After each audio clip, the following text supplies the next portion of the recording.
মহিলা সাহাবী এসেছেন, এসে নবীজিকে বলছেন, ইয়া রাসূলুল্লাহ তাহিরনি, আমাকে পবিত্র করুন, আমি একটা অন্যায় করেছি, আমি বিশাল একটা অন্যায় করেছি। নবী সাল্লাল্লাহু আলাইহি ওয়াসাল্লাম বলছেন, কি করেছো তুমি?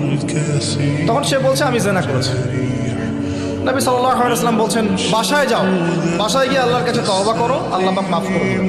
নবীজি এটাকে হাইড করতে যাচ্ছেন, কারণ কি, যখন আপনি কেস আদালতে নিয়ে যাবেন তখন তো উপায় নাই, আপনাকে তো বিচার করতেই হবে।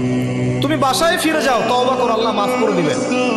সে মহিলা নাছরবান্দা, না আমার বিচার করে দেন, আমার বিচার করে দেন, পরকালে আমি শাস্তি পেতে চাই না, দুনিয়াতে আমার বিচার করে দেন। নবী সাল্লাল্লাহু আলাইহি ওয়াসাল্লাম বলছে, তুমি কি গর্ভবতী হয়েছো? হ্যাঁ, জেনার কারণে আমি গর্ভবতী হয়ে গেছি। এরকম হচ্ছে না এখন, ওই যে অ্যাবর্শন করছে না, ওই যে ক্লিনিকে গিয়ে, এটাও ট্রেন্ড হয়ে গেছে, হইল, সমস্যা কোথায়? কি এমন হয়েছে? আমার কি কেরিয়ার নষ্ট হয়ে গেছে? ফ্যামিনিস্ট নোংরা মেয়ে কোথাকার। তারপরে এই মেয়ে বলছে, হ্যাঁ আমি গর্ভবতী হয়েছি ইয়া রাসূলুল্লাহ। নবী সাল্লাল্লাহু আলাইহি ওয়াসাল্লাম বলছেন, বাসায় ফিরে যাও, সন্তান যখন খালাস হবে তারপরে এসে বিচার করে দেবে। 9 থেকে 10 মাস সে এই সন্তানকে গর্ভে ধরলো, ধরার পরে সন্তান যখন খালাস হয়ে গেল, সে নবীর কাছে এসে সন্তান কোলে নিয়ে নবজাতক, ইয়া রাসূলুল্লাহ সাল্লাল্লাহু আলাইহি ওয়াসাল্লাম দরুদ পড়বেন, আমাকে পবিত্র করে দিন, আমার সন্তান হয়ে গেছে। নবী সাল্লাল্লাহু আলাইহি ওয়াসাল্লাম বলছেন, সন্তান কি দুধ খাচ্ছেন? হ্যাঁ, দুধ খাচ্ছে। তাহলে তুমি তাকে দুধ পান করাও। কত বছর দুধ পান করাতে হয়? 2 বছর। 2 বছর দুধ পান করাও, দুধ পান করা শেষ হবে, তারপরে এসে তোমার বিচার করে দেবো। এবার 2 বছর দুধ পান করানোর পর এই মহিলা এসেছে, সন্তানের হাতে একটা রুটি, নবীজিকে বলছেন, ইয়া রাসূলুল্লাহ সাল্লাল্লাহু আলাইহি ওয়াসাল্লাম, আমার সন্তান এখন রুটি খেতে পারে, আমার সন্তান এখন রুটি খেতে পারে, আমার বিচার করে দিন। তখন নবী সাল্লাল্লাহু আলাইহি ওয়াসাল্লাম বলছেন, সাহাবীরা, তোমাদের মধ্যে কেউ কি আছো এই সন্তানের দায়িত্ব নিবে? একজন আনসার সাহাবী বলছেন, আমি দায়িত্ব নিব। তখন এই আনসার সাহাবীর কোলে নবী সাল্লাল্লাহু আলাইহি ওয়াসাল্লাম এই বাচ্চাকে তুলে দিলেন। তুলে দেওয়ার পর খালিদ বিন ওয়ালিদ রাদিয়াল্লাহু আনহু অন্য সাহাবীদেরকে বললেন, যাও এই মহিলাকে নিয়ে যাও, কোমর পর্যন্ত গেড়ে দিয়ে রজম করে হত্যা করো।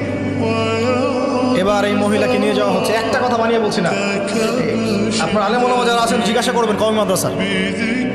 এই মহিলাকে নিয়ে যাওয়া হচ্ছে, মহিলাকে পাথর নিক্ষেপ করা হচ্ছে। পাথর নিক্ষেপ করার মধ্যে খালিদ বিন ওয়ালিদ রাদিয়াল্লাহু আনহুর পাথরও ছিল। খালিদ বিন ওয়ালিদ রাদিয়াল্লাহু আনহু নাম শুনেছেন না?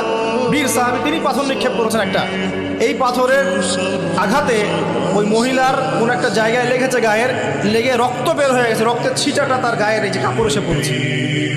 কাপড় এসে পড়ার সাথে সাথে খালিদ বিন ওয়ালিদ রাদিয়াল্লাহু আনহু বলছেন, ছি ছি ছি ছি, আমার গায়ের মধ্যে এরকম নোংরা ব্যভিচারী মহিলার রক্ত পড়লো, এরকম একটা তাচ্ছিল্যের কথা বলছে। তখন নবী সাল্লাল্লাহু আলাইহি ওয়াসাল্লাম বলছেন, হে খালিদ তুমি থামো, হে খালিদ তুমি চুপ করো, তুমি জানো এই মহিলা এই 2 বছরে 3 বছরে এত তওবা করেছে আল্লাহর কাছে, এই সমস্ত তওবা যদি মদিনাবাসীর মধ্যে বন্টন করে দেওয়া হয় তবুও কম হয়ে যাবে। আর আমি এখন দেখছি মহিলা জান্নাতে সাঁতার কাটছে।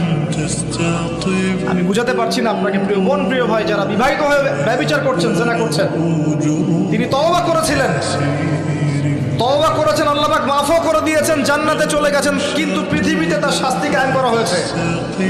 বিবাহিত ব্যক্তি ব্যভিচার করে ফেললে তার পৃথিবীতে বেঁচে থাকার অধিকার সে হারিয়ে ফেলে।